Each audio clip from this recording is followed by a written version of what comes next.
Alors, bonsoir à tous, bienvenue. Alors, je me présente, Marie Lagier, chef d'équipe aux consultations publiques à la Ville de Québec. J'ai le plaisir d'animer la soirée parce que ce soir, on a 2 séances de consultation publique. On a une soirée bien remplie. Donc, on commence avec une première consultation publique qui porte sur des modifications à la réglementation d'harmonisation sur l'urbanisme. En fait, c'est le règlement d'harmonisation sur l'urbanisme et aussi, on vient modifier aussi les règlements d'arrondissement sur l'urbanisme. Donc, relativement aux critères applicables à un projet particulier pouvant être autorisé dans un secteur admissible identifié dans le plan d'urbanisme. Donc, c'est le règlement RVQ 3247. Donc, ce soir, je suis accompagnée à ma gauche de Mme Mélissa Coulombe-Leduc, qui est conseillère municipale du district du Cap-aux-Diamants et aussi membre du comité exécutif responsable de l'urbanisme et du patrimoine. À ma droite, Diane Collin, qui est conseillère chef d'équipe au projet de mise en valeur du territoire, projet majeur au service de la planification de l'aménagement et de l'environnement. Et Marie-Pierre Larose, qui est conseillère en urbanisme à la division de la gestion territoriale. Donc, c'est elles qui vont vous présenter les modifications dans quelques instants. Alors, juste pour le déroulement, donc on a 2 séances. On a planifié environ 1 heure pour la première séance et puis ensuite, on passera sur la deuxième à l'hébergement touristique. On va se donner un petit tampon si jamais il y a beaucoup de questions sur le premier sujet. Je suis accompagnée de mon collègue Daniel Leclerc en ligne pour l'animation en ligne. Donc, si jamais on a un peu de retard, il pourra prévenir les citoyens qui sont branchés en ligne pour la deuxième séance. Donc, avant de vous expliquer le déroulement, je donne la parole à Mme Coulombe-Leduc pour quelques mots de bienvenue. Merci beaucoup. Merci beaucoup, Marie. Donc, bonsoir tout le monde. Bonsoir aux gens qui sont avec nous en ligne. Donc, la première consultation qu'on a ce soir concerne la proposition, en fait, que je vais résumer d'introduire la notion de plan de construction à notre règlement d'urbanisme. Donc, Diane et Marie-Pierre là, vont vous expliquer ça dans le détail. Grosso modo, ce qu'on vous propose d'introduire aujourd'hui, c'est des critères, puis ça va être l'objet de la consultation, de rendre, de discuter de critères, dans le fond, pour des projets qu'on souhaite. Donc, des critères qui sont bons pour la communauté à différents niveaux, que ce soit parce qu'ils incluent des services de proximité ou des espaces verts accessibles à tout le monde ou du logement social ou abordable, en échange d'une bonification au niveau de la densification. Donc, grosso modo, c'est ça. Et puis, ce que ça va permettre en mettant ces critères-là qui vont faire l'objet de la discussion ce soir, donc on va discuter ensemble de ce qu'on souhaite avoir comme communauté puis comme collectivité en échange de cette surhauteur-là ou de cette densification-là. Donc, ce que ça va nous donner, nous tous, tant pour les citoyens que pour ceux qui font ces projets-là, mais ça va être de la prévisibilité. Prévisibilité par rapport aux lieux visés, parce que ces lieux-là, ça ne va pas être au hasard, vous allez voir, on va revenir là-dessus, mais aussi de la prévisibilité par rapport aux conditions auxquelles ces projets-là doivent répondre pour pouvoir profiter d'une bonification au niveau de la densification. Donc, je m'arrête ici. Je vais laisser mesdames faire la présentation, puis on se rejase après pour les conditions. Merci, Mme Coulombe-Leduc. Alors, avant de poursuivre, juste quelques consignes techniques pour les gens qui nous accompagnent en ligne. Donc, pour les gens en salle et en ligne, sachez que la présentation de ce soir sera versée dès demain sur la page web, ainsi que l'enregistrement. Donc, s'il y a des gens qui souhaiteraient écouter l'enregistrement, ce sera également disponible. Pour les gens qui sont en ligne, lors de la période de questions, je vais y revenir plus tard, mais vous aurez l'occasion de poser votre question par écrit en utilisant le bouton QR ou de lever la main si vous ne pouvez pas taper votre question. Mais je vais vous demander d'attendre la fin de la présentation parce qu'il est possible, fort possible que vous ayez réponse à vos questions là, avec le contenu qui va vous être présenté. Donc, on va attendre la fin de la présentation. Donc, la séance est enregistrée. Voilà. Et puis, je reviendrai après la présentation avec les règles de prise de parole. Alors, on a pour une quinzaine de minutes. À vous la parole, Diane Collin et Marie-Pierre Larose. Bonsoir à tous. Alors, Effectivement, ma collègue Marie-Pierre et moi allons vous présenter cette proposition de modification réglementaire qui vise à ajouter des critères qui s'appliqueront dans certains secteurs ciblés sur le territoire pour rendre la densification qui serait préétablie selon des paramètres préétablis conditionnels à l'amélioration de la qualité des milieux de vie. Alors, quel est l'objectif de la soirée? Finalement, tout d'abord, évidemment, on vous présente ces modifications réglementaires. Ensuite, on pourra répondre à vos questions et finalement, entendre vos commentaires également. Alors, la consultation publique et le projet de règlement s'inscrit dans un contexte d'adoption prévu par la loi sur l'aménagement et l'urbanisme. Déjà, il y a eu adoption du projet de règlement par le Conseil de ville le 6 février dernier. Ce soir, c'est la consultation publique et selon le cheminement, normalement, l'étape suivante sera l'adoption du règlement par le Conseil de ville. Alors, je vais avec une mise en contexte. Alors, pour certains d'entre vous, allez reconnaître certaines images. Alors, l'origine de cette nouvelle approche d'encadrement provient du PPU, du Programme particulier d'urbanisme pour le pôle urbain Wilfrid Hamel Laurentien, qui a été adopté en octobre 2022. Alors, ce PPU-là est venu introduire la possibilité de permettre des surhauteurs qui excéderaient la hauteur maximale permise dans le PPU et également au zonage, conditionnel à l'approbation d'un plan de construction. Par ailleurs, tout ça était aussi sous réserve, cette possibilité de hauteur, que le projet qui serait déposé apporte des bonifications pour le milieu de vie. Et à ce moment-là, il y a eu identification concrètement des aires d'affectation des zones là, qui sont visées par cette possibilité-là dans le PPU. Et il y a également eu prédétermination du maximum que pourrait atteindre une potentielle surhauteur, avec aussi d'autres paramètres, dont la superficie. Alors, je vous montre rapidement ici ce qui était identifié déjà. Alors, tout le secteur qui est au sud de Wilfrid Hamel, entre la rivière et Wilfrid Hamel, mais vraiment dans les zones en bleu ici que vous avez là. Également du côté ouest de Soumande, délimité par la partie existante du Vanier. Également la portion nord de Fleur de Lys. Alors, comme vous voyez, pour chacun de ces secteurs-là, on est venu dire que, bon, par exemple, la hauteur maximale est de 6, mais on pourrait atteindre 8 sous certaines conditions sans dépasser telle superficie. Et également, on a fait ça pour chacun des secteurs identifiés. Alors, c'est déjà connu vers où on pourrait aller. On a aussi dit qu'on recherchait en conséquence certaines bonifications. Par exemple, est-ce qu'on voudrait avoir des unités pour les familles ajoutées dans un secteur en relation avec un secteur de plus faible densité? Ou encore est-ce qu'on voudrait valoriser la rivière?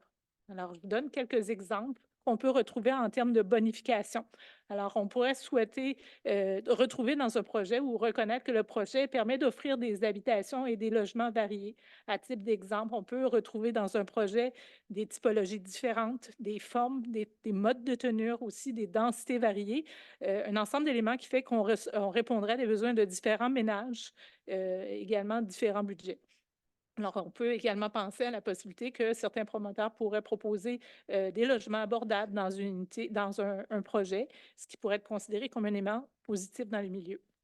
On peut aussi retrouver des logements, comme je disais, adaptés aux familles. Alors, dans un bâtiment de plus fort gabarit, ce qu'on peut retrouver, c'est des unités de type maison de ville rattachées dans la partie basse qui répondraient aux familles, souvent des bâtiments, des unités sur 2 étages, accessibles directement du sol. Je continue avec d'autres éléments de bonification. Par exemple, on pourrait souhaiter voir que le projet encourage la mobilité active et durable, par exemple avec des aires dédiées pour l'autopartage, des bornes électriques pour la recharge des véhicules, ou encore à l'intérieur d'un projet privé, on pourrait retrouver un lien qui contribue à reconnecter deux cheminements piétonniers ou cyclables publics, qui fait en sorte que c'est accessible à tous, pas seulement à la propriété. D'autres éléments de bonification peuvent être du côté de la conception des bâtiments qui se distingueraient de façon à dire que c'est des bâtiments durables et d'une qualité supérieure. Alors, il y a différents éléments au niveau de la conception d'un bâtiment. Par exemple, on va vouloir rechercher des bâtiments qui ont une échelle humaine et le bâtiment pourrait comprendre des particularités qui permettent de gérer les vents ou encore d'avoir un impact positif au niveau de limiter l'impact sur la perte d'ensoleillement. Également, un projet qui intégrerait de façon particulièrement intéressante une composante patrimoniale se distinguerait également, ou encore des technologies vertes. Alors, par exemple, un bâtiment qui se présenterait avec des composants qui soient carbone zéro ou encore qui comprendraient de la géothermie, par exemple. Un projet aussi va pouvoir présenter des bonifications s'il, par exemple, offre des activités ou des espaces qui contribuent à la qualité de vie des citoyens de façon générale. Alors, ça peut être, par exemple, au niveau des services publics que l'on y retrouve, par exemple, un milieu qui n'a pas beaucoup de garderies ou qui n'a pas ce service-là. On pourrait dire, ben, finalement, on retrouve cette offre-là qui sert à l'ensemble des gens, ou ça pourrait être un espace de coworking qui peut profiter à la communauté, ou encore un projet qui inclut un espace vert qui est accessible pas seulement aux locataires privés, mais qui soit mutualisé, accessible aux gens de façon générale dans le quartier. Et finalement, d'autres mesures intéressantes là, portent sur le volet gestion des eaux, verdissement, réduction des îlots de chaleur. Je vous montre quelques exemples là, non exclusifs, comme par exemple des pavés perméables qui permettent à l'eau de s'infiltrer naturellement dans le sol, ou encore la gestion directe des eaux de pluie par des jardins de pluie, des toitures vertes, des toitures végétales qui contribuent à réduire les îlots de chaleur, ou encore des efforts particuliers de protection d'arbres ou de plantation à grand déploiement dans des projets. Qu'est-ce qu'un plan de construction? Un plan de construction, c'est un outil qui existe déjà à Québec, que la Ville utilise depuis de nombreuses années, mais de façon différente. Je vous en expliquerai un petit peu mieux le détail dans un instant. C'est une procédure d'exception qui vise à permettre un projet à certaines conditions, sous des paramètres là, que nous permettent la loi là, en termes d'encadrement. Et ça nous permet d'encadrer les projets en tenant compte du milieu d'insertion et à l'aide de critères. Alors, comme je vous disais, c'était déjà utilisé à Québec. La nouvelle approche qu'on a introduite avec le PPE Wilfrid Hamel est inspirée des pratiques de plusieurs autres villes au Québec qui ont un pouvoir très similaire en vertu de la loi sur l'aménagement et l'urbanisme. Alors, l'approche traditionnelle qui s'applique encore à la majeure partie du territoire, on peut encore l'utiliser. C'était en général un outil qui était utilisé en réaction à un projet plutôt qu'en amont. Alors, on recevait un projet et à ce moment-là, il y avait analyse du projet, comme lorsqu'on doit faire des modifications réglementaires. Est-ce que ça convient? Est-ce que c'est cohérent avec les approches de la ville? Et à ce moment-là, il y avait une adoption d'un premier règlement qui comportait des critères très, très personnalisés en fonction de ce projet-là, de ce terrain-là. Et ensuite, un deuxième règlement venait instaurer les normes qui feraient en sorte que le projet pouvait se réaliser. La nouvelle approche qui est proposée ici, c'est qu'on vient fixer en amont les attentes, notamment en matière d'intégration, de développement durable, pour pouvoir influencer en amont la conception des projets. Alors, le premier règlement, c'est celui qu'on propose ce soir, qui vient proposer des critères généraux qui vont être versés au règlement cadre de la ville, le règlement sur l'urbanisme, et qui ne seront pas personnalisés en fonction d'un site spécifique parce que ça vise vraiment des cibles que la ville recherche globalement dans l'ensemble du développement, là, du développement immobilier. Et alors non, en fonction d'un site. Lorsqu'on recevra des projets, on les évaluera. Il faudra nécessairement que les sites aient été identifiés au préalable dans un outil de planification pour aller de l'avant et qu'on ait fixé les paramètres de hauteur. Et le deuxième règlement, lui, va venir établir des normes spécifiques là, qui s'appliquent à ce projet-là. Alors ça viendra une étape subséquente. Ce soir, on se concentre sur les critères généraux qui serviront à l'évaluation d'éventuels projets. Alors, les territoires présentement admissibles, comme je vous ai dit, c'est les 3 secteurs admissibles qui sont déjà identifiés avec des limites maximales de hauteur dans le territoire du PPE Wilfrid Hamel-Laurentien. Et présentement, il y a un amendement qui est en cours pour le PPE du plateau-centre de Sainte-Foy où il y a un nouveau site qui est identifié pour faire l'objet d'un encadrement de cette nature-là. À moyen terme, d'autres territoires pourraient être identifiés. À ce moment-là, il y aura l'identification dans un outil de planification pour définir les paramètres. Je donne la parole à ma collègue Marie-Pierre Larousse pour la suite. Merci. Je vais vous amener maintenant vraiment au cœur de la modification du sujet de ce soir, donc la modification réglementaire de la climatisation. Au niveau de l'intégration dans le cadre réglementaire, ce que vous voyez à l'écran en noir, en gras, c'est vraiment le titre du règlement. Donc, on parle du règlement là, pour les critères. Le titre du règlement, il y a un numéro, le RVQ 3247.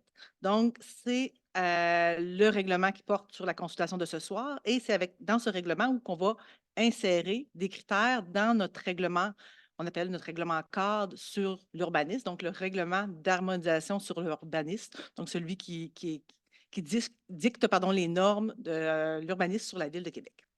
Donc, dans ce règlement d'harmonisation sur l'urbanisme, c'est déjà existant, il y a un chapitre sur les plans de construction, parce que comme ma collègue vous a déjà dit, les plans de construction, ce n'est pas un outil nouveau à la ville, on en fait déjà, mais c'est du cas par cas. Donc, le chapitre est déjà existant. C'est un chapitre aussi où on peut consulter, notamment si on veut faire un plan de construction avec la procédure, les documents requis pour la personne qui va déposer la demande, etc. Donc, c'est dans ce chapitre où on va venir insérer des critères généraux par le biais là, de la modification de ce soir. Je vous rappelle que les projets là, visés par ces critères, premièrement, sont seulement les projets, comme Diane aussi vous l'a dit, qui ont été déjà visés dans les territoires visés, notamment du PPU Wilfrid Amel Laurentienne. Je vous amène donc aux critères d'évaluation proposés. Donc, vraiment les critères qui sont amenés là, avec la consultation de ce soir. Il y en a 9 au total. Donc, je vais vous les passer brièvement. Puis, par la suite, je vais vous parler un petit peu de la procédure d'évaluation là, des projets. Donc, premier critère, on parle, puis là, vous allez avoir les références de ce que ma collègue vous a démontré tout à l'heure en images. Donc, premier critère qu'on voulait insérer, qu'on trouvait important pour faire l'évaluation d'un projet. Donc, si le projet offre des typologies résidentielles variées. Donc, on a des habitations pour les familles, des grands logements. Par exemple, ça peut être des grands logements qui sont disposés au rez-de-chaussée. Donc, ça, c'est un élément que la Ville a trouvé important à insérer dans ses critères. C'est le premier critère d'évaluation. Deuxième critère, on parle ici volumétrie, densité, hauteur, implantation. Donc, ici, on va venir évaluer un projet avec ces éléments. Donc, par exemple, un projet qui aurait un souci d'avoir un angle d'éloignement. Là, ça, c'est un terme un petit peu technique, je vais vous expliquer. C'est qu'un projet, quand il y a un étage ou deux supérieur, bien, il se met un petit peu en recul par rapport aux unités voisines, si on peut dire, pour avoir un effet un petit peu plus lointain. Donc, on vient préserver un peu la quiétude là, des bâtiments voisins en ayant des techniques comme ça au niveau de l'architecture. Donc, c'est un exemple qu'on vient avoir là, qu'on est soucieux de nos voisins. Critère numéro 3. Ici, c'est un critère pour la conservation et la mise en valeur d'un bâtiment patrimonial. C'est sûr qu'il faut qu'il y ait un bâtiment patrimonial présent sur le site, mais un projet qui aurait ce souci, bien évidemment, aurait une évaluation qui serait plus positive qu'un projet là, qui en ferait fi. Critère numéro 4. On parle ici de l'organisation spatiale. Qu'est-ce que c'est l'organisation spatiale? Pardon, on parle du site, du paysage. Ici, c'est lié à comment notre projet organise, pas nécessairement son implantation sur le lieu, mais aussi, par exemple, il propose, on parle d'aires vertes. Les aires vertes, c'est toute la superficie au sol végétalisée, gazonnée. Est-ce qu'on a des aires vertes suffisantes? Est-ce que c'est intéressant pour les citoyens d'aller dans ces aires vertes-là? Est-ce que nos aires de stationnement sont intéressantes? Est-ce qu'ils sont, par exemple, souterraines, intérieures? Est-ce que ces aires-là sont bien réparties? C'est des éléments qu'on peut regarder à travers le critère numéro 4. Critère numéro 5. Donc, on parle ici des conséquences sur l'environnement. C'est aussi un élément là, très important. Donc, ici, par exemple, un projet qui minimiserait l'abattage d'arbres, qui serait soucieux pour son environnement, aurait plus de points. Si on peut dire aussi qu'un autre projet où on viendrait aller dans le contresens de ce critère. Critère numéro 7. Ici, on parle évidemment des meilleures pratiques de développement durable. Donc, ici, c'est sûr qu'on a en tête un projet qui inclut, par exemple, des toits verts, des toits blancs. On parle, par exemple, des matériaux durables. Ça peut être aussi des mesures qui encouragent peut-être le partage, l'utilisation, la réduction de l'automobile. Un bâtiment qui offrirait, par exemple, des services d'autopartage, ce serait des éléments positifs là, pour son évaluation. Critère numéro 8, avant-dernier. Donc, on parle ici d'un équilibre entre l'intérêt individuel et collectif. Ce qu'on veut dire ici, c'est que, par exemple, un, un, un projet qui serait inséré, puis qu'il y aurait quand même une conscience au niveau du transport, de la circulation dans le secteur, voudrait faire des mesures de diminution de ces irritants, bien, c'est sûr que ce sera un projet intéressant. Et par exemple, où on veut venir un projet qui conserve là, les perspectives visuelles, c'est d'autres exemples où on aurait une évaluation qui serait plus positive. Finalement, on parle ici avantages pour la communauté. Donc, par exemple, dans un territoire où on a peu de logements pour les familles, de garderies, de certains types de commerces de proximité, bien, un projet qui en proposerait, bien, c'est sûr que ce serait aussi avantageux pour lui. J'ai oublié une. Je suis désolée, je reviens. Qualité de vie. Donc, un projet qui minimise les conséquences sur la qualité de vie. En fait, ici, un projet qui offre, par exemple, des études sur l'ensoleillement, le vent, le bruit. Aussi, c'est un projet, par exemple, qui propose des zones tampons. Une zone tampon, qu'est-ce que c'est? C'est une zone, par exemple, où, par exemple, c'est un petit secteur de notre lot qu'on boise pour, encore une fois, diminuer les irritants par rapport aux bâtiments voisins. Donc, ça vient diminuer les conséquences là, de la qualité de vie sur le secteur. Je vous remercie. Donc, ici, la grille, ça, c'est ici, on vous présente là, c'est la grille d'évaluation. C'est la grille administrative là, qu'on va servir pour apprécier les projets. Donc, en fait, vous avez les critères d'évaluation là, de 1 à 9. C'est les mêmes critères que je viens de vous présenter. En fait, chaque critère va être considéré. On va évaluer le projet. C'est sûr qu'un projet n'est pas obligé d'atteindre 100 de tous les critères. C'est vraiment pour faire du cas par cas. Donc, un projet qui peut être très intéressant pour un secteur, un quartier, où, par exemple, on a peu de logements pour les familles, on a peu d'un type de commerce, et un projet qui nous propose ces éléments-là, bien, ça peut être un très bon projet qui a une bonne évaluation versus dans un autre secteur où on vient rechercher d'autres caractéristiques pour le projet. Donc, l'évaluation est vraiment faite au cas par cas, selon les projets et selon le territoire d'accueil. Le but étant vraiment là, d'avoir une meilleure insertion là, de chacun des projets dans son milieu. Donc, rapidement, échéancier. Donc, aujourd'hui, 19 février, Assemblée publique de consultation. Dans un mois, 19 mars environ, adoption du règlement pour une entrée en vigueur début avril. Voilà. Alors, merci. Merci beaucoup. Donc, on est rendu à 48 personnes en salle, mais moi, je voudrais savoir dans la salle, combien de personnes sont là spécifiquement pour le règlement qui vient de vous être présenté? Donc,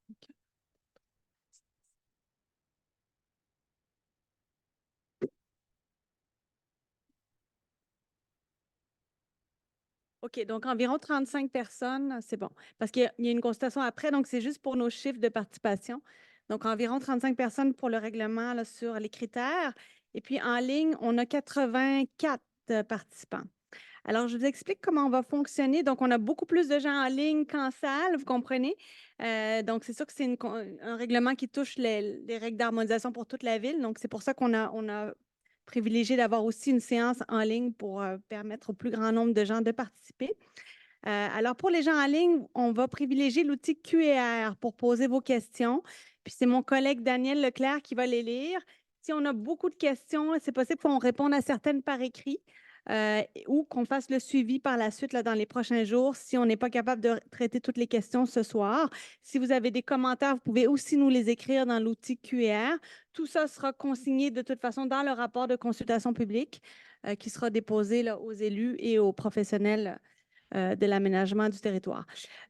Pour les gens en salle, il va falloir que vous veniez au micro parce que la séance est enregistrée, puis pour que les gens qui sont en ligne puissent vous entendre. Donc, on va alterner entre la salle et en ligne. C'est sûr qu'il y a beaucoup plus de gens en ligne. Si on a beaucoup de questions en ligne, on prendra plus de questions en ligne. Voilà. Donc, on a, pour les gens qui sont par téléphone, il faut faire étoile 9 pour lever la main et étoile 6 pour ouvrir votre micro. Mais à ce moment-là, c'est mon collègue Daniel Leclerc là, qui va vous donner les consignes et qui pourra activer votre micro. Donc, on a déjà quelques personnes en file au micro dans la salle. Donc, on va commencer par une première question aux commentaires en salle. Je vais vous demander de vous limiter à 2 minutes au niveau de votre temps de parole. Puis, dites-nous aussi à quel titre vous intervenez. Monsieur Maquet, c'est les règles pour tout le monde. OK. Non, vous pourrez 3 minutes. On se donne de 2 à 3 minutes, mais vous allez voir, c'est quand même assez long. OK? Quand on parle 2 minutes en général, puis vous pourrez revenir avec un deuxième droit de parole. OK? Et vous nous dites à quel titre vous intervenez, s'il vous plaît, si vous êtes un résident, de quel quartier. Ça va nous aider à comprendre votre point de vue. Dominique Martin, résident de Limoilou, qui a fait une petite bataille contre une tour un jour, puis qui a gagné, heureusement, je pense, parce que c'est un beau projet qui est né au lieu de l'église. Donc, c'est pour ça que c'est l'intérêt en lien avec ce règlement-là. J'ai plein de petites questions, mais je trouve ça spécial qu'on ait un PPU, puis qu'on se trouve des manières de contourner le PPU. C'est la première question qui masticote un peu parce qu'on met des hauteurs.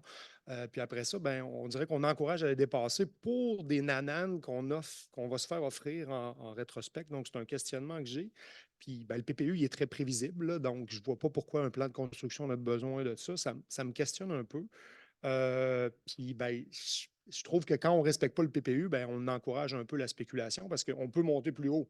Donc, on peut avoir un rendement supérieur. Donc, ça vient me chercher un petit peu. Puis c'est un peu la bataille qui avait été faite en lien avec le projet là, au lieu de l'église. Donc, ça m'énerve. La deuxième chose, C'était quelle c'est église, monsieur? Saint-François d'Assise. OK.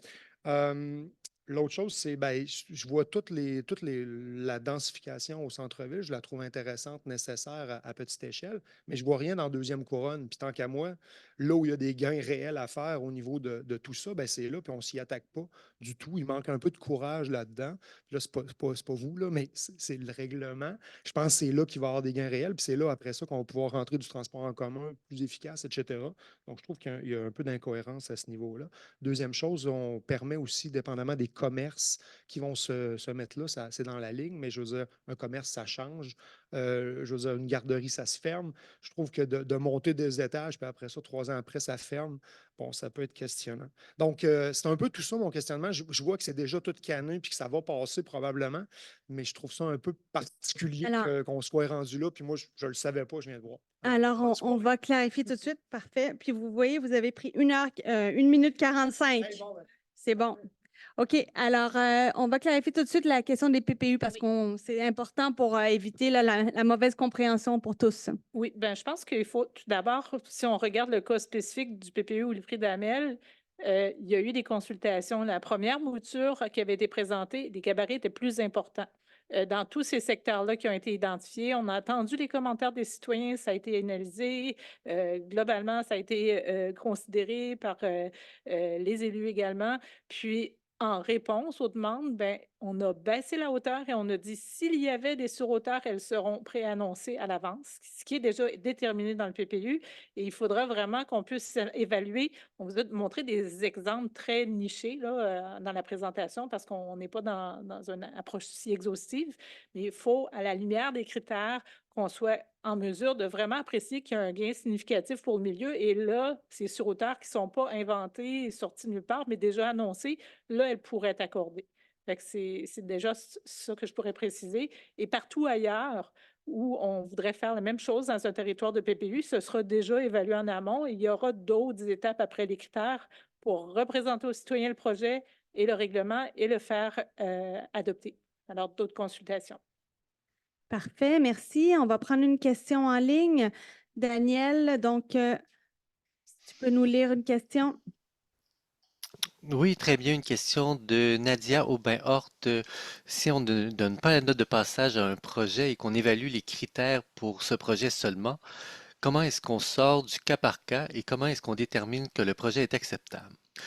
Est-ce que certains projets sont tout de même soumis à des consultations? Exemple, ajouter un communauto, ce n'est pas le même poids pour une communauté que de créer un parc accessible à même le terrain du projet. Alors, la question de comment on évalue les critères pour les projets. Ben, en fait, je peux. Oui. C'est bon. Le projet pardon, est évalué. C'est sûr que la deuxième étape, vous le savez, là, ceux qui sont habilités, vous suivez des consultations publiques, c'est la même étape qu'une modification au zonage. Donc, il va y avoir une consultation publique, une demande d'opinion, on va présenter le projet avec le conseil de quartier également.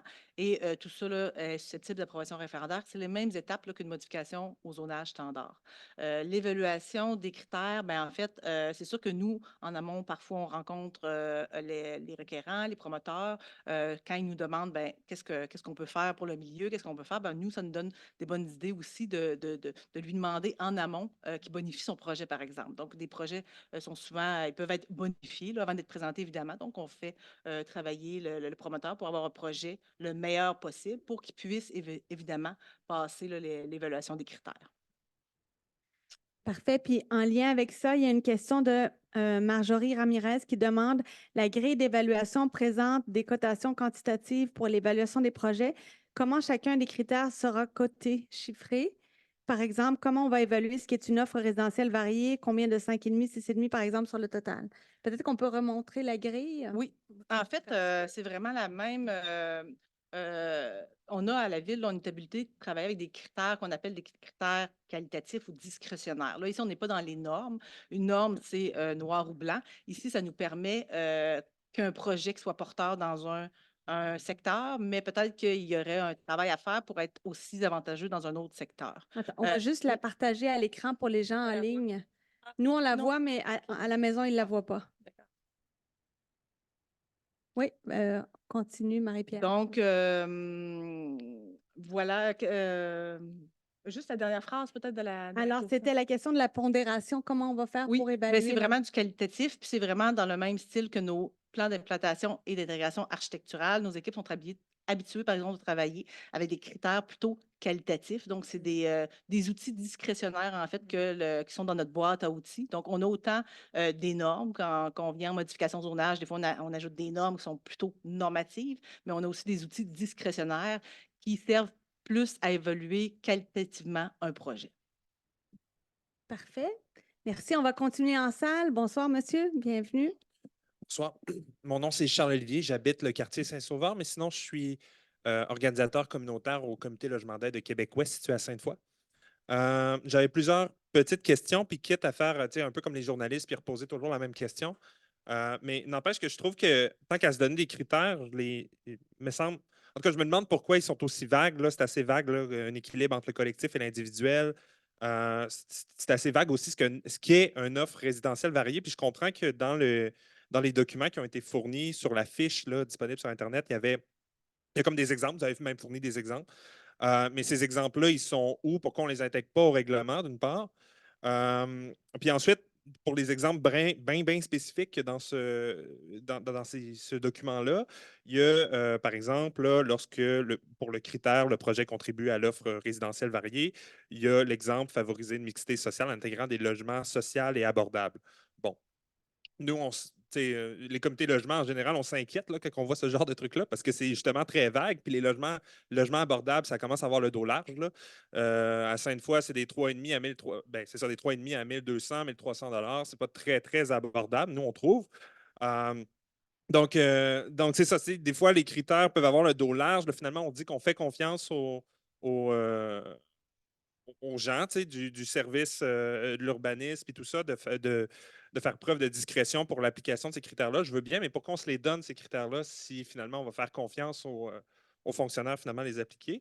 Puis j'aurais une dernière question qui est vraiment très précise. On dit le projet contribue à l'offre résidentielle variée. On s'entend que c'est la plupart du temps, c'est des projets, disons, de promoteurs, disons, privés, lucratifs, etc. Mais admettons qu'il y aurait un projet de logement social, là, puis le projet demande justement avoir 2 étages de plus. Mais c'est juste du logement social, donc c'est pas très varié, ou du moins sur ce point-là, là, justement le troisième sous-critère du premier critère, en tout cas. Est-ce que c'est quoi? Est-ce que le projet perd des points? Parce que là, c'est juste du logement social, mais là, admettons que ce projet-là propose différents types d'unités, là, différentes tailles de logements, ce genre de choses-là. En fait, c'est ça, ça revient toujours à, me semble, les critères sont un peu vagues. Voilà, merci. Merci. Alors, est-ce qu'on a des compléments de réponse? Oui, Diane? Oui. Ben, en fait, l'approche des plans de construction a un avantage de dépasser la norme. Alors, des fois, on va vraiment regarder un projet qui va pouvoir être défini beaucoup plus finement. Ça prend quand même des critères pas trop spécifiques de dire dans la marge d'à côté, vous devez retrouver ça. On est capable, avec un ensemble de paramètres comme ceux-là, et il y a plusieurs analyses, des démarches qui sont en cours qui vont devenir graduellement plus diffusées là, au niveau de la façon de bien développer le territoire, alors avec des milieux variés. Si on prend un projet résidentiel, entre autres, où on dit qu'on veut que ce soit varié, bien, de réussir à avoir des unités qui répondent aux familles, des grands logements, d'avoir des unités qui sont accessibles depuis le rez-de-chaussée dans des projets de plus grande densité. Ce n'est pas des choses qu'on a si souvent trouvées par le passé couramment. Alors, avec ces approches-là, on est capable de venir garantir certains aspects d'un projet qui ne changeront pas si c'était seulement basé sur la norme. Alors, on peut parler au niveau de la norme projet de 6 étages avec tant de logements. On n'est pas capable de définir qu'il va y avoir des logements au rez-de-chaussée qui sont accessibles depuis le rez-de-chaussée. Avec cette approche-là, on peut le faire. Juste peut-être pour vous. Je vais. Rapidement, Juste pour vous donner un autre exemple. Par exemple, le critère sur le développement durable. Si on était venu cibler, c'est là l'importance d'avoir des critères qualitatifs ouverts. Si on est venu cibler, le projet devrait, par exemple, avoir des toits verts. Ben, on s'entend que ça se pourrait qu'il y ait un projet qui n'ait pas de toit vert, mais qui ait tellement d'autres qualités pour le milieu qu'il y ait quand même une recommandation favorable là, dans notre analyse. Donc, on veut se donner la possibilité que le projet n'a pas de toit vert, mais par exemple, il diminue les aires de stationnement, il propose des logements pour les familles. Il y a tellement d'autres critères qui sont bénéfiques pour la communauté que c'est pas l'importance du toit vert, pardon, devient diminuée. parfait. Alors, juste en complément, Mme Coulombe-Leduc, vous vouliez ajouter quelque chose, puis après ça, on continue parce qu'on a quand même plusieurs intervenants. Peut-être rapidement aussi. Peut-être rapidement aussi, là, juste pour venir compléter ce qui a déjà été dit, la recevabilité d'un projet aussi va être amenée en public. Donc, quand on va recevoir des projets pour un site donné qui a fait l'objet d'une identification préalable, comme pouvant faire, en fond, l'objet d'une identification en échange de critères ou d'un projet bonifié, bien, ça va être amené aussi en projet de règlement. Donc, on va revenir à chaque fois consulter les gens sur ce projet donné-là. Donc, sur l'appréciation du projet, puis est-ce que ça va assez loin, puis est-ce qu'on a assez, en gros, pour notre argent collectivement, mais ça pourra faire l'objet de discussion aussi là, au cas par cas. Parfait. Alors, on va poursuivre avec des questions en ligne. Daniel? Oui, parce qu'il y a beaucoup plus de questions en ligne. C'est pour ça. Il y a 85 personnes en ligne. Monsieur Maquet, si vous intervenez à chaque fois pour donner les règles à ma place, on va perdre beaucoup de temps. OK? S'il vous Je vais plaît. commencer la lecture. Donc, on Vas-y, a Daniel. plusieurs suggestions d'Axel Dudouet concernant des critères. Je vous résume simplement. Donc, elle demandait si la géothermie était considérée, si l'utilisation de matériaux de construction réemployés pouvait être un critère, au même titre que le recyclage des matières de chantier construction. D'autres suggestions de critères, les aires vertes, est-ce que les aires vertes uniquement gazonnées pourraient être pénalisées afin de promouvoir la biodiversité ainsi que des aménagements paysagers? Et une autre suggestion de Axel, c'est est-ce que les toits plats non utilisés pourraient être pénalisés afin de ne pas gaspiller ces superficies? Donc, est-ce que ce sont des critères qui pourraient s'ajouter ou être considérés dans l'exercice? Parfait. Alors, Diane? Vous donnez l'exemple de la géothermie. Effectivement, ça peut tout à fait être un élément qui est considéré. On donnait différents exemples là, non spécifiques, mais tout ce qui est vraiment des mesures innovantes là, qui réduisent l'empreinte l'impact au niveau de l'environnement d'un projet de développement va être souhaitable, va être considéré positivement. Puis on a un exemple, par exemple, à Sainte-Foy, un bâtiment qui est un des sites là, visés par l'approche se présente avec des mesures pour faire un bâtiment carboneutre, mais là, ce faisant, avec une approche de plan de construction, on est capable de garantir que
où la planification n'est pas toute faite. Est-ce qu'on peut partager pour les gens en ligne aussi? Ah, OK, parfait. C'est bon. OK.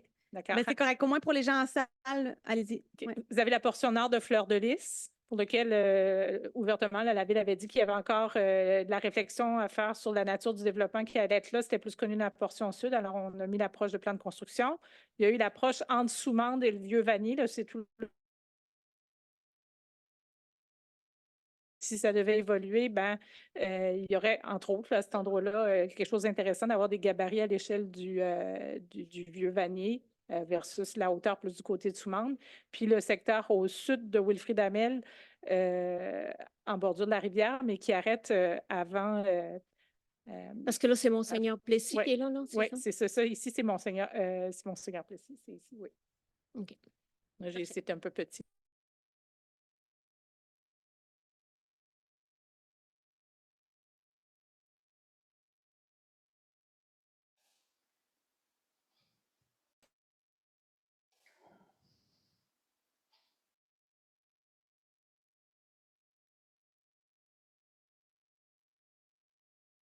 Annoncer les consultations, c'est mentionné, les territoires concernés sont ceux assujettis à un plan particulier d'urbanisme, dont le plateau centre de Sainte-Foy et le pôle Wilfrid Hamel-Laurentienne.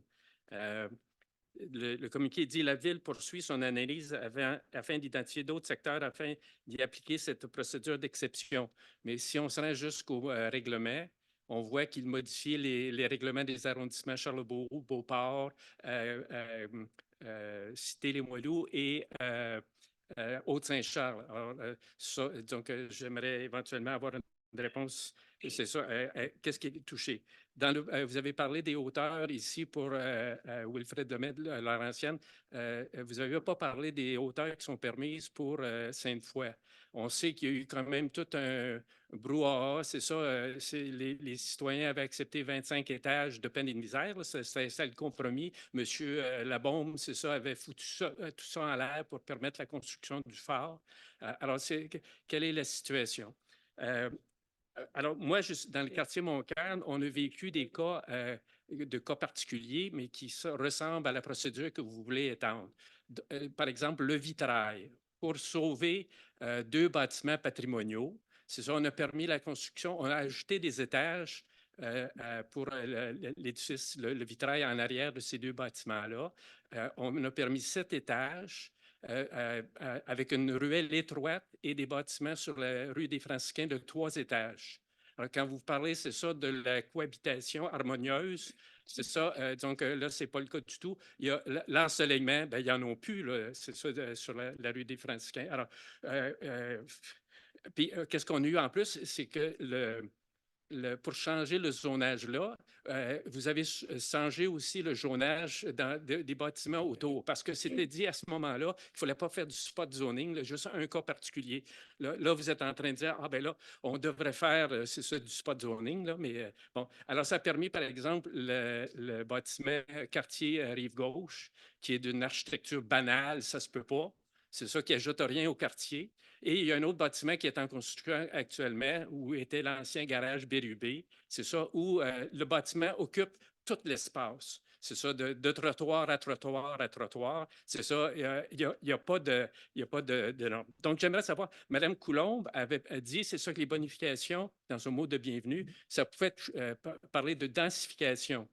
Alors que souvent, ça a été parlé de bonification en termes de nombre d'étages. Est-ce que les bonifications, c'est ça, touchent autre chose que le nombre d'étages? C'est ça ce qui pourrait permettre, c'est ça que le bâtiment occupe plus de superficie sur le terrain. Alors, donc, ça c'est encore une autre question à poser. Dans les critères, c'est ça, vous mentionnez que vous allez considérer l'ensoleillement, le vent et le bruit. Les 2 premières questions. Parce que là, on dépasse 3 minutes. On va poser les 2 premières questions. C'est quand même toutes, je pense, des questions qui sont d'intérêt. Oui, c'est juste qu'on a plusieurs personnes en file derrière vous qui veulent s'exprimer. Pour aller au fond de la question, comme alors, je vous invite à conclure. Donc, pour le vent. Est-ce que la ville va exiger, c'est ça, que les bâtiments soient dans la soufflerie? Parce que si vous permettez une augmentation du nombre d'étages, ça va avoir des effets désastreux au niveau de la rue pour les piétons et les cyclistes, alors que la ville dit que par sa politique de mobilité active qu'elle veut favoriser la marche et le vélo. Mais si c'est rendu très inconfortable, comme par exemple à côté du Samuel Hollande, sur le chemin Sainte-Foy, c'est abominable. Alors je voudrais bien, c'est ça, que vous indiquiez plus de précision, là, parce que comme je pense Parfait. que les gens le disent, Alors- clou Merci, M. énormément. Maquet. Alors, concernant la question pour l'identification des secteurs là, dans les PPU versus les critères, parce que vous mentionnez là, dans le communiqué, on mentionnait les secteurs, mais dans le règlement, ça s'applique à toute la ville. Peut-être spécifier la notion de critères versus les secteurs. En fait, je peux vous expliquer. En fait, le règlement cadre, celui qu'on appelle le règlement d'harmonisation sur l'urbanisme, là, le RVQ 1400, de là découle l'ensemble des autres règlements par arrondissement. Donc, quand on regarde le règlement 1400, il y a beaucoup d'éléments, évidemment, qui sont dans les règlements d'arrondissement. Quand on modifie le 1400, le chapitre sur les plans de construction va être découlé aussi dans les règlements d'arrondissement, mais quand on insère des critères dans le règlement cadre, de là va être découlé dans les autres règlements d'arrondissement. Mais ce n'est pas parce qu'on l'inscrit, il faut quand même que la première étape, qu'il y ait des territoires qui soient assujettis. Les territoires sont ceux-là à l'écran actuellement en vigueur, sont ceux du PPU et le Fridamel. Donc, même s'il y a des éléments qui sont inscrits dans le règlement, bien, ça se pourrait que ça ne soit pas applicable à Charlebourg, à Beauport ou à d'autres arrondissements. On n'est pas venu modifier ça dans tous les secteurs de la ville. là. C'est juste. Vous préparez le terrain. Ben, là, vous ne faites pas. Ouais, faites pas dire ce que. Oui, Mme Coulon. On va revenir voir pour les PPU où on va vouloir proposer d'identifier des secteurs dans un deuxième temps. Donc, ces secteurs-là ont déjà été identifiés pour le PPU Wilfrid-Amel et on est en modification actuellement du PPU Sainte-Foy. Il y a un secteur qui est proposé. C'est le secteur du La Forêt, n'est-ce pas, Diane? Exactement. Donc, du projet La Forêt, là, pour ceux qui sont familiers. Mais il n'y a pas d'autres sites sur le territoire de la Ville de Québec pour lesquels actuellement c'est possible. Donc, on va devoir revenir vous voir pour identifier ces sites-là. Et je tiens à le dire parce que je vois quand même les questions en ligne. Et après ça, à chaque fois qu'on va recevoir un projet pour un de ces sites-là, on va aussi revenir vous voir. Parfait.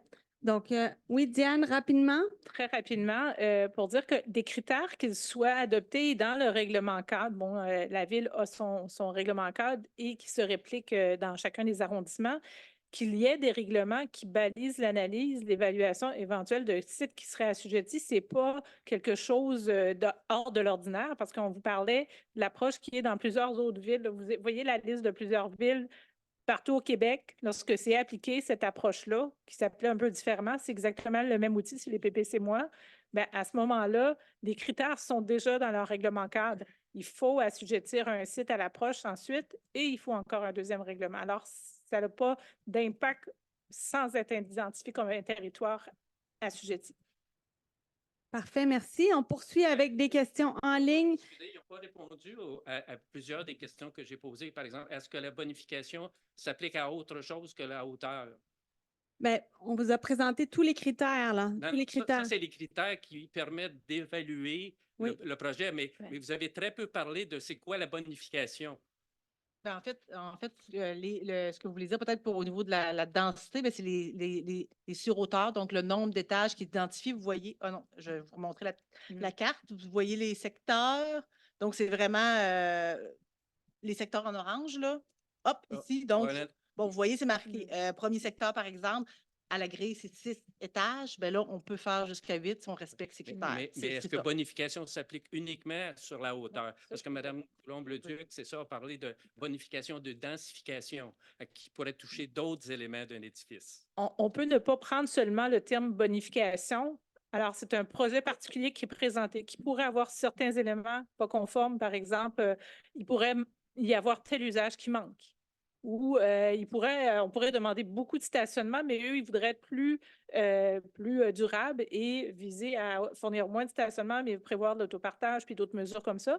Bien là, on peut modifier les règles qui s'appliquent à ce projet particulier. Alors, on ne s'attaque pas seulement à la hauteur. Il y a d'autres ajustements qui pourraient toucher pour rendre ce projet-là possible, si dans l'ensemble, il a démontré une performance en fonction des critères. C'est pas clair Parfait. un peu. Alors, on poursuit avec des questions en ligne. Puis là, je vois qu'il y a des gens qui arrivent pour la suite. Daniel, les questions en ligne, on poursuit? On peut en prendre Oui, peut-être donc 3. parfait. Donc, on a Suzanne Hainaut qui demande pour un projet précis, les critères seront évalués par les urbanistes de la ville. Ces analyses seront-elles soumises éventuellement par le CCU, Comité consultatif d'urbanisme, ou le conseil d'arrondissement concerné avant que les autorisations soient données? Donc, autrement dit, est-ce qu'on a d'autres instances qui passent par-dessus les urbanistes qui ont analysé le dossier? Ben oui, on l'a dit tout à l'heure, là, donc Mhm. les mêmes procédures qu'habituellement, le conseil de quartier, évidemment. On fait une consultation publique dont les citoyens sont appelés là, à se prononcer sur chacun des projets. Parfait, Très bien. merci. Et Sia Forget demandait, un peu dans le même ordre d'idée, si les analyses viennent du promoteur, est-ce que la ville s'assure que les analyses sont valables? Est-ce qu'il y a une contre-vérification qui est effectuée par la ville Ben, lorsque c'est le pas projet... Oui, moi, c'est pas le promoteur qui fait l'analyse, là, ça se fait vraiment au niveau administratif. Le promoteur va déposer son projet avec ses critères, ses éléments, ses plans, et nous, on va faire l'analyse avec nos critères là, qu'on recherche. très bien. Et effectivement, dans les commentaires, on avait plusieurs interventions qui demandaient quel rôle le citoyen allait avoir dans le cadre de la démarche. Et vous avez déjà répondu par le passé. Alors, Par- vous pouvez retourner en salle pour tout de suite, Jeff. Parfait, merci. Et puis, s'il y a des questions qu'on peut répondre par écrit, on va le faire. Et puis, par la suite, tout ça sera versé au rapport de consultation. Alors, prochaine personne en salle. Oui, bonsoir, madame. Oui, bonsoir. Mon nom, c'est Hélène Langlois. Je suis résidente de Vanier et je suis partie du conseil des quartiers de Vanier. Ma question, pouvez-vous remettre les grilles de critères, s'il vous plaît? Oui. Moi, ma question, c'est que là, la ville va offrir des terrains à développer. Là, le promoteur va arriver avec son projet, bien détaillé, naturellement. Les grilles, est-ce que le dossier, le projet doit cocher une case pour être accepté ou il doit cocher plusieurs cases qui soient dans les cases vertes pour qu'il soit accepté? Ou il doit avoir une case verte pour OK, c'est beau, accepté. Évidemment, le projet, on le veut le meilleur possible. Donc, évidemment, le plus possible vers le vert. Comme on a dit, ça se peut qu'il y ait par exemple, un lot qui n'aurait pas de bâtiments patrimoniaux, ben, ça serait non assujetti. Un projet, par exemple, pour le milieu qui serait vraiment exemplaire, où on aurait beaucoup de logements pour les familles avec des cours arrière, des portes de rez-de-chaussée, des études avec le vent, tout, il y aurait beaucoup, beaucoup d'éléments. Ben, ça se pourrait qu'il y ait un élément, par exemple, on vient abattre quelques arbres, ben, ça se pourrait que le critère pour soit pas nécessairement le plus vert, ça pourrait être un critère jaune, ça serait aussi acceptable si l'ensemble des autres critères sont vraiment, Est-ce qu'il y a une note oui, minimum de passage? vous voulez dire chiffré. Chiffré. Non, il n'y a pas de chiffre parce que c'est vraiment, on est dans le qualitatif. Et quand on va analyser, c'est sûr que nous, on appelle ça du donnant-donnant. Nous, on veut que le promoteur nous donne des choses. En échange, bon, il donne ces bonifications qui sont inscrites, mais c'est sûr qu'il peut refaire du travail. Donc, s'il nous dépose un projet et on n'est pas satisfait, on veut avoir plus d'éléments parce qu'on trouve justement que, par exemple, un projet a trop de cases jaunes. Ben, on peut lui demander, ben, faites un effort pour, par exemple, avoir des plus grands logements avec plus de chambres. Pouvez-vous mettre ces logements-là au rez-de-chaussée avec des portes?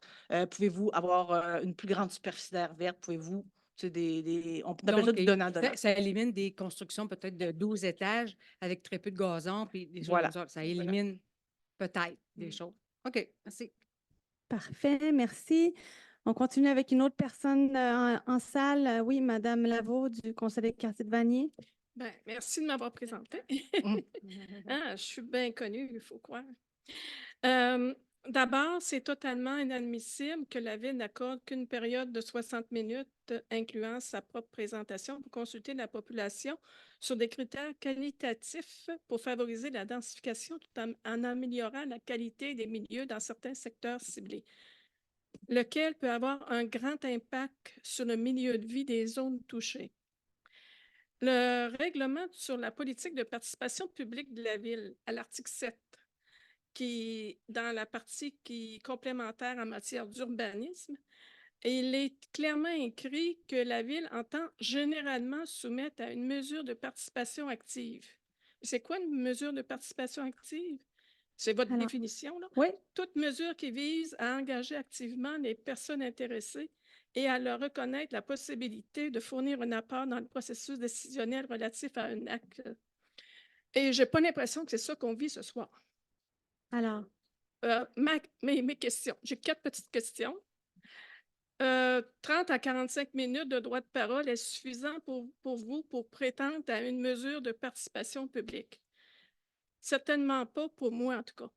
Nous nous sentons très peu écoutés par la Ville. Ce n'est pas équitable envers la population du secteur de Vanier, parce que ce projet-là concerne principalement Vanier actuellement. Deuxième question. Pourquoi ne pas avoir tenu cette consultation dans le cadre de notre conseil de quartier ou dans le cadre du conseil d'arrondissement de Rivière ou un autre soir? La preuve, c'est qu'il y a des éléments de la liste de critères, de votre liste de critères, là, qui proviennent du mémoire du PPU qu'on a présenté pour le PPU Amel Laurentier en 2022. On a quand même des bonnes idées. Troisième question. Si la Ville étant à la recherche de terrains vacants pour faciliter la construction de nouveaux logements, parce que c'est ça aussi, hein, indirectement, pourquoi ne pas cibler le très grand terrain d'Hydro-Québec au nord de la rue Sumande, qui a fait la manchette à un moment donné, ou le terrain sur le boulevard Amel, au pied de la piste d'avion de l'aéroport de Québec sur le boulevard Amel, qui est zoné industriel? Pourquoi vous ne la zonez pas résidentielle? Quatrième et dernière question. Est-ce que ces critères qualitatifs pourraient servir dans d'autres zones d'habitation dans la ville? Je comprends que oui. En tout cas, répondez, confirmez. OK. Parfait. Juste pour revenir sur la politique de participation publique, là, l'article 7. Donc, ça, évidemment, ça demeure, là. S'il y a un projet qui est soumis dans votre quartier et qui requiert de modifier le zonage parce qu'on augmente les gabarits de plus de 40 ou le nombre de logements de plus de 40 ou les classes d'usages principaux, on fait un atelier d'échange en amont. Ça, c'est prévu dans la politique. Mais c'est pas Ce soir, le non. CCU-CQ qui va le faire? À ce moment-là, c'est le conseil de quartier on fait les consultations dans votre conseil de quartier. On fait des ateliers d'échange. Vous en avez eu d'ailleurs plusieurs fois dans Vanier. Ce soir, c'est une consultation sur le règlement cadre. Celui-là, les modifications au règlement cadre ne sont pas assujetties à l'article 7 de la politique de participation publique. Mais on fait quand même une consultation publique en vertu de la LAU. Donc, c'est l'objet de ce soir. Puis on l'a fait en ligne aussi parce qu'on considérait que ça rejoignait le plus de monde possible. Vous reconnaissez que c'est pour les simples citoyens, ce n'est pas évident. Je comprends, tout à fait. Alors, la séance est enregistrée. On verse la présentation. Elle est déjà sur la page web. Puis, les gens qui veulent prendre le temps d'analyser, de regarder le contenu, revoir l'enregistrement et relire la présentation, vous pourrez me faire vos commentaires par écrit. Mes coordonnées sont sur la page web. Vous pouvez prendre quelques jours. Là. Il n'y a pas de problème, OK? Ce n'est pas juste 1 heure ce soir. C'est pour ça qu'on l'enregistre d'ailleurs, pour permettre aux gens de digérer l'information, puis ensuite de nous faire part de leurs commentaires. Alors, la suite, les autres questions, Diane et Marie-Pierre? Oui, ben là, très rapidement, pourquoi pas directement à Vanier? Parce que ça peut concerner différentes parties du territoire, comme par exemple à Sainte-Foy. Puis lorsqu'on visera, si un jour il y a un projet qui est présenté, parce qu'il n'y en a pas sur la table présentement, s'il y a un projet qui est présenté, puis on passe dans l'évaluation de ce projet-là, en vertu des critères, on va venir vous rencontrer spécifiquement du côté du territoire qui est concerné. Dans le cas, si c'est à Vanier, ça va être au conseil de quartier de Vanier, évidemment. Et le règlement va être adopté par le conseil d'arrondissement à ce moment-là, quand ça sera le temps d'adopter un règlement pour permettre un projet. Autre élément, écoutez, il y avait peut-être des éléments très nichés, là, très particuliers, qui sont plus propres au PPU. On pourra peut-être en rediscuter séparément. Là, vous parliez, par exemple, de la friche d'Hydro-Québec. C'est des terrains d'Hydro-Québec, mais on pourra peut-être prendre le temps d'en parler là, séparément. Parfait. Merci. Alors, on va poursuivre avec des questions en ligne. Je ne sais pas si Daniel, tu es encore là, si tu peux nous lire quelques questions. Marie, est-ce que tu en avais ciblé? Tu pourrais poursuivre. Sinon, parfait, j'irai puis je vais accueillir te les gens de l'autre laisser- côté. Parfait, excellent. Donc, je vais poursuivre avec quelques questions en ligne.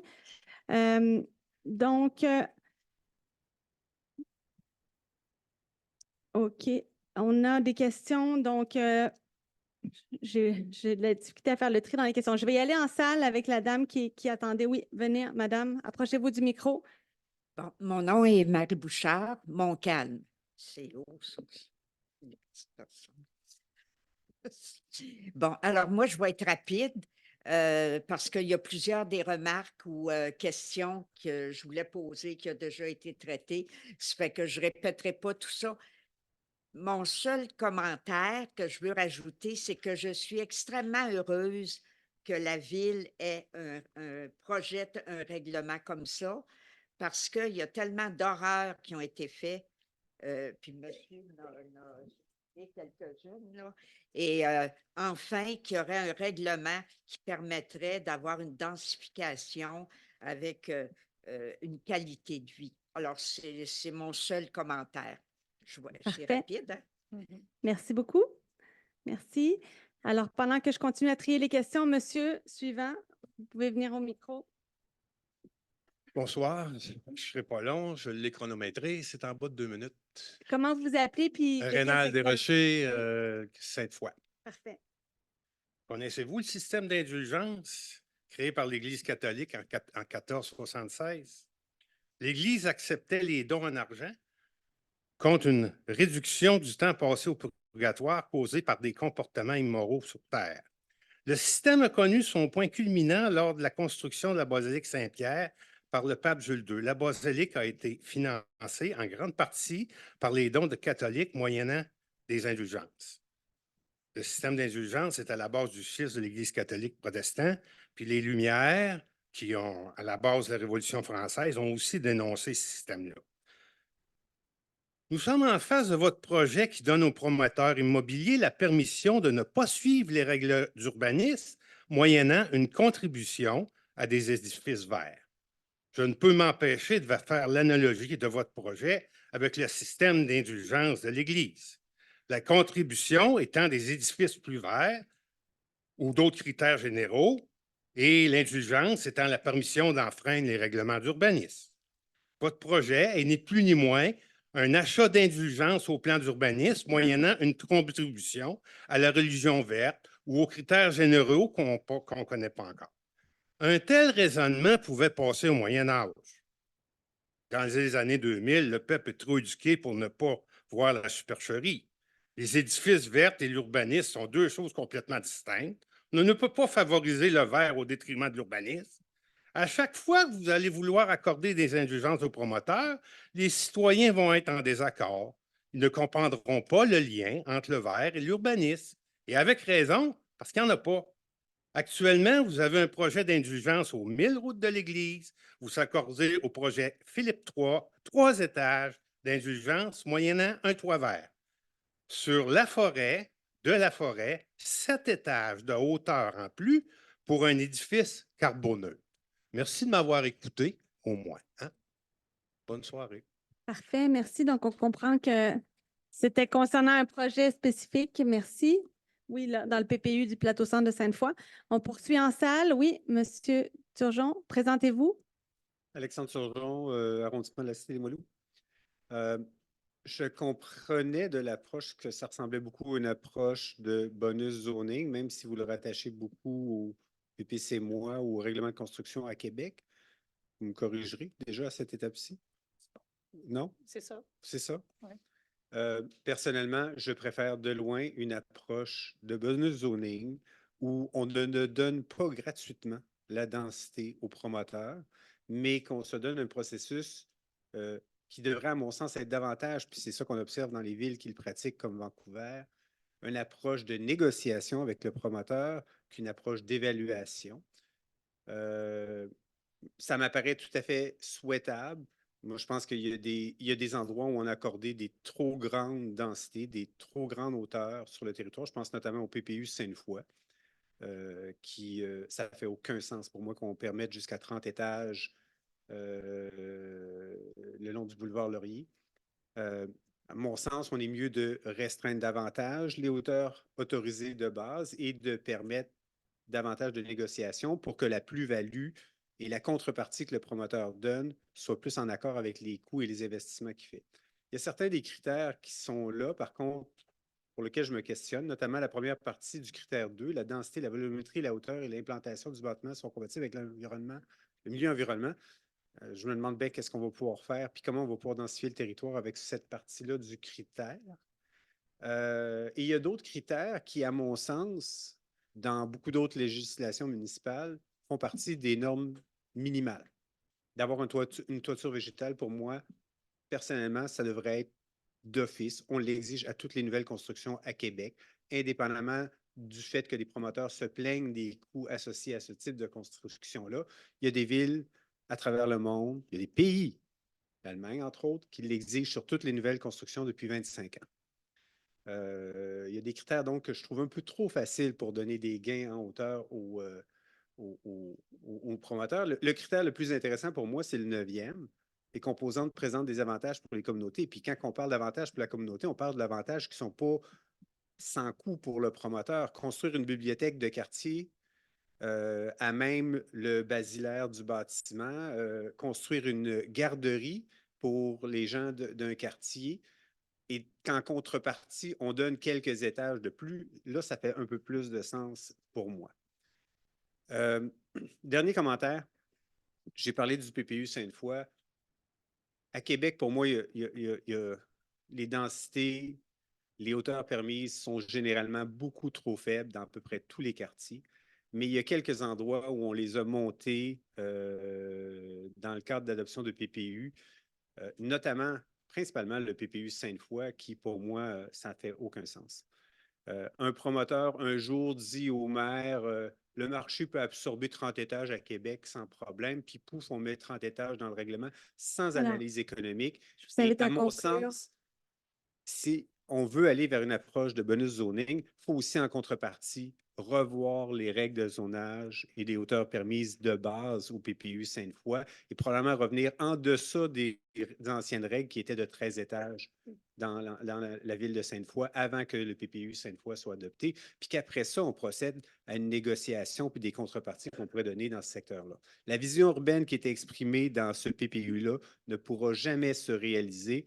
D'ailleurs, 10 ans plus tard, le boulevard Laurier ne ressemble pas à un boulevard urbain encore. C'est encore un strip commercial de banlieue parce qu'on permet trop d'auteur à certains endroits seulement, puis que les promoteurs cherchent le projet parfait qu'ils peuvent mettre sur un îlot au lieu qu'on participe à la reconstruction du boulevard Laurier sur sa longueur.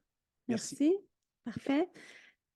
Alors, on m'a dit qu'on a un petit problème avec la séance sur l'hébergement touristique qui devait commencer à 19h30 en ligne. Les gens, on n'est pas capable d'ouvrir le webinaire pour les faire patienter.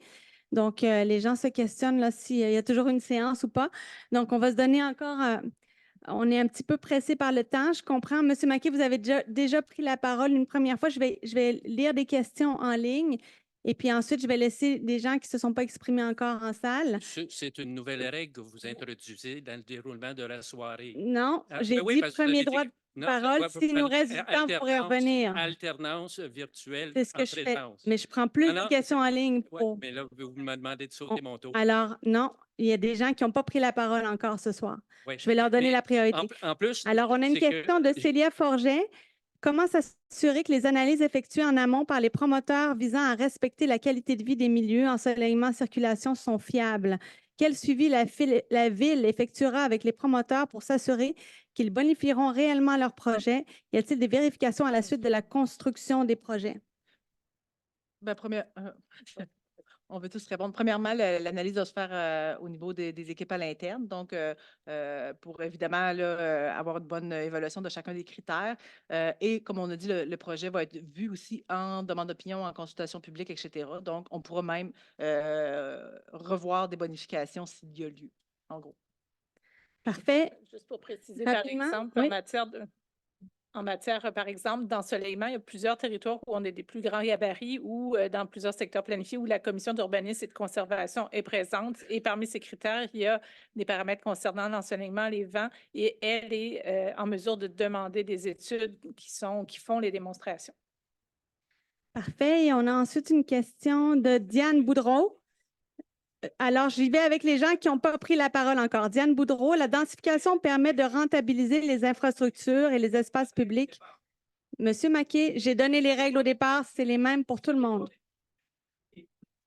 OK. On fera le suivi par la suite. Est-ce que vous permettez, Monsieur Maquet, les gens vous demandent de laisser la parole à d'autres personnes? OK. Alors, je vais lire la question de Mme Diane Boudreau. Monsieur Maquet, je vais devoir vous demander de vous rasseoir, s'il vous plaît. Alors, Mme Boudreau demande, la densification permet de rentabiliser les infrastructures et les espaces publics. Je comprends la nécessité de densifier en raison des changements climatiques. Habitant dans le quartier de la cité universitaire, j'ai vu plusieurs édifices nouveaux. La suite, les 2 édifices devant l'université, sur la rue Liénard, sur la rue Mirand, etc. Quels sont les impacts positifs de la densification sur l'espace public? C'est sûr que c'est une question vaste. Question vaste. Oui. Écoutez, au niveau de la densification, en général, on va cibler des endroits qui sont très bien desservis par le transport en commun, par les services, les commerces, des endroits où il y a de l'emploi. C'est des endroits qui sont propices de ramener des gens qui vont pouvoir compter sur davantage de mobilité durable où justement on va rentabiliser les infrastructures plutôt que d'étendre plus loin dans des secteurs moins bien desservis. Alors, je pourrais donner cette partie de réponse-là en matière de densification. Évidemment, dans un contexte présentement où il est en crise de logement, on doit trouver des façons harmonieuses de bien intégrer plus de logements. Alors, créer du logement pour répondre aux besoins, mais en s'assurant que ça se fasse correctement et bien intégré dans le milieu. Parfait, merci. Alors, on poursuit en salle avec Madame du Conseil de quartier du Vieux-Bourg. Oui, mais en fait, même si le Vieux-Bourg étant maintenant touché par un problème d'itinérance, ma question vient plus d'un autre organisme pour lequel je suis, le collectif OK. Exploité DPJ. Rappelez-moi votre nom. Émilie Roy. Oui. En fait, nous, on a beaucoup de jeunes qui sortent des centres de jeunesse en itinérance, donc on connaît vraiment la problématique de se loger. Et ce qui m'inquiète, en fait, peut-être que c'est déjà réglementé en arrière-plan, donc, mais je vais quand même poser, c'est, vous parlez, tu sais, justement, les logements sociables, abordables, les logements sociaux. Reste que, à un moment donné, c'est combien de temps que vous assurez que ça va être ça? Je pense un peu à un jeune qui réussit à se trouver un logement, je ne dirais pas abordable parce qu'effectivement, ils ont le dos large, un logement social. Rendu à ses 21 ans, ils se mettent à la porte parce que c'est plus rendu un logement social. Est-ce qu'ils ont le droit d'augmenter, de réduire les quantités après l'approbation du projet? Puis combien de temps après l'approbation du projet, ces critères-là doivent être continuellement respectés ou s'il est vendu. Donc, tu sais, il y a comme cet aspect-là qui m'inquiète de savoir, tu sais, je vais placer un jeune là, supposons, il y a un logement, tout ça, il est stable. Puis genre, dans 5 ans, le promoteur a le droit de tout vider ce logement social, puis de genre, mon jeune ne peut pas habiter là, il retourne dans la rue. C'était ma question. Alors, oui, Diane. Rapidement, la réponse qui ne sera pas en profondeur. On a des équipes dédiées au logement social, à l'habitation abordable. Ici, on ne parle pas tant de social que d'abordabilité. Il y a des programmes gouvernementaux qui visent à appuyer des projets qui vont être abordables et qui visent une durée minimale garantie pour le maintien de ce seuil d'abordabilité-là. Alors, c'est sous ces paramètres-là qu'on va parler là, de. C'est pas aujourd'hui, ça l'est et dans 1 an, ça l'est plus. Là. Il y a des paramètres de durée minimale qui sont associés à ces programmes-là. Donc, si je comprends bien, dans le fond, la vente ou le changement de propriétaire ne va pas affecter, ni le temps ne va pas affecter, mais les paramètres des programmes gouvernementaux que vous parlez? Ce qu'on dit là, essentiellement, c'est aussi présentement, c'est surtout si un projet qui se présente aujourd'hui et qui notamment inclut, le promoteur dit de mon propre chef, j'apporte 15 ou 10 d'unités abordables. C'est certain que dans l'appréciation du projet, on considérera que c'est un gain significatif là, déjà à l'évaluation du projet. Parfait, merci. Je vais prendre une autre question en ligne. Ensuite, donc, de Marie-Christine Pioffet, tenez-vous compte de la sécurité routière dans le développement urbain? 2 intersections sont dangereuses dans Vanier, au coin du boulevard Hamel et de la rue Bourdage et du boulevard Hamel et Monseigneur-Plessis. Ou voulez-vous construire encore dans le secteur sans au préalable sécuriser ces 2 intersections? Est-ce que la sécurité routière fait partie des critères? En fait, il y a un critère lié à la circulation de transport, effectivement, là, quand on parlait du critère l'individu versus la collectivité, mais c'est sûr que un plan de construction ou une autre modification, peu importe le projet qui s'implante, même un projet qui soit conforme en termes de réglementation, on a des équipes, on a l'équipe de transport, de mobilité qui va aussi faire ces analyses. Matières résiduelles, on a une foule d'équipes à la ville qui, à chaque fois qu'il y a un projet qui est déposé, fait une analyse pour voir si le projet correspond là, à ce qu'on désire, puis s'il est conforme avec leur règlement aussi. Pour la demande de permis. Là. Oui, en demande de permis. Fait que peu importe que le projet soit conforme ou pas, c'est sûr qu'il y a des éléments à respecter au final, là, pour, notamment en termes de sécurité routière. Parfait. Alors, on n'a plus de questions en ligne. On a certaines questions et commentaires qui nous ont été transmis, qu'on va faire le suivi dans les prochains jours, auxquels on a répondu par écrit partiellement. mais on pourra faire le suivi par la suite. Donc, écoutez, on doit commencer la deuxième consultation sur l'hébergement touristique. Monsieur Mackay, on va répondre à vos dernières questions, puis ensuite, monsieur, oui, allez-y. Alors, je remercie les citoyens qui ont répondu à mes questions sur les hauteurs permises de Sainte-Foy. C'était dans la salle qu'on a eu les réponses. Donc, en avant, on ne les a pas eues. Mais je pense qu'il y a des critères qui sont très flous et des critères flous laissent la place à l'arbitraire et au favoritisme. Puis je pense que c'est comme si vous nous demandez, c'est ça, de vous donner carte blanche. Moi, j'ai connu l'expérience au Conseil de quartier de Montcalm quand ils sont venus parler du projet du vitrail qui a permis 7 étages voisins de 3 étages. L'ensoleillement, ils n'en ont pas. Puis, mais malgré les réticences du Conseil de quartier, ben, ça a été approuvé. Alors je me dis, là, il faudrait que ce soit beaucoup plus défini. C'est ça, quelles seront les exigences pour s'assurer que ça ne cause pas des méfaits sur le voisinage. Merci. Parfait, merci. Ben, j'ai donné un deuxième droit de parole à M. Mackay. Je n'ai pas le choix de vous l'accorder, mais rapidement. Oui, je vais être très rapide. Mes questions concernent le plan de mise en œuvre accélérée de la vision de l'habitation que la Ville de Québec a comme pondu, disons, en grande pompe là, à la fin de l'année 2023. La première, c'est d'ordre général. Est-ce que le projet que vous avez de règlement s'insère dans ce plan de mise en œuvre accéléré? Ensuite, il y a un des éléments du plan de mise en œuvre accéléré qui était de réfléchir sur comment on pouvait faire pour favoriser, disons, l'inclusion de logements sociaux. Je ne pense pas que ça parle d'abordable, mais peut-être. Est-ce que c'est justement ces mesures-là dont on parle? Fait que là, on ne parle pas d'inclusion obligatoire. Tu sais, je pensais, en tout cas, du moins, quand on en a parlé, peut-être avec la Ville, là, il y avait comme un peu, on réfléchit à l'inclusion obligatoire de logements sociaux dans des projets privés, comme il existe à Montréal. Pas très bien comme il existe à Montréal, mais n'empêche que, bon, il y a de quoi qui pourrait être inspiré de ça. Ensuite, ma troisième question, c'est quoi, peut-être c'est plus pour Mme Coulombe-Leduc, c'est quoi la suite pour ce plan d'action, là? Est-ce qu'il y a d'autres choses qui s'en viennent bientôt? Parce que là, ça, c'est arrivé. En tout cas, personnellement, nous, on ne s'attendait pas à ça au mois de janvier. Là, finalement, ça, c'est arrivé. Est-ce qu'il y a d'autres choses qui arrivent dans les prochaines semaines ou dans les prochains mois par rapport à ça? Parfait. Alors, c'est Mme Mélissa Coulombe-Leduc qui va vous répondre. Donc, pour la première question, est-ce que cette proposition-là de modification réglementaire ce soir cadre avec le plan accélérant l'habitation? La réponse, c'est oui. On faisait état, notamment dans le plan accélérant l'habitation, de toute la question du développer autrement. J'ai dit d'entrée de jeu dans mon mot d'introduction qu'un des objectifs qu'on poursuit en vous proposant de travailler avec des plans de construction sur des sites qui seront identifiés ensemble, c'est aussi de nous donner de la prévisibilité tous ensemble, tant sur les critères qui peuvent faire en sorte qu'un projet est bon pour la communauté que sur les sites, les lieux qui peuvent faire l'objet de cette densification et autres critères nommés par Diane tantôt supplémentaires. Donc, oui. La deuxième question, est-ce que c'est ça qu'on prévoyait pour l'inclusion de logements sociaux?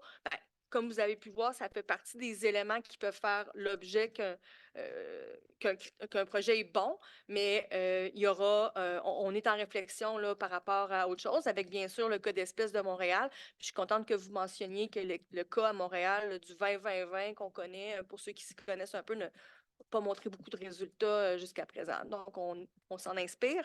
Puis, non, ce n'est pas... il va y avoir d'autres choses finalement concernant le plan accélérant d'habitation.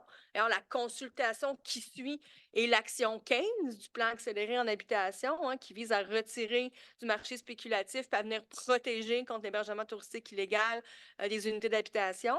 Il y aura, oui, d'autres mesures. Il y a 21 actions à notre plan accéléré en habitation, dont l'objectif est qu'on ait 80 000 unités d'habitation de plus sur le territoire de la Ville de Québec d'ici 2040. Quand je dis 80 000 unités supplémentaires de plus, ce n'est pas nécessairement des nouvelles unités. Des fois, ça peut être de la reconversion ou venir justement protéger des unités d'habitation. Donc, voilà. Parfait. Alors, on va devoir s'arrêter là, malheureusement. Vous pourrez revenir là, dans le deuxième sujet. Là, il y aura une période du public. Alors, on va terminer le webinaire en ligne pour pouvoir ouvrir le deuxième et vous donner les consignes pour la suite. Donc, les gens qui étaient là spécifiquement pour la consultation sur les critères, vous pouvez quitter. Merci beaucoup à tous.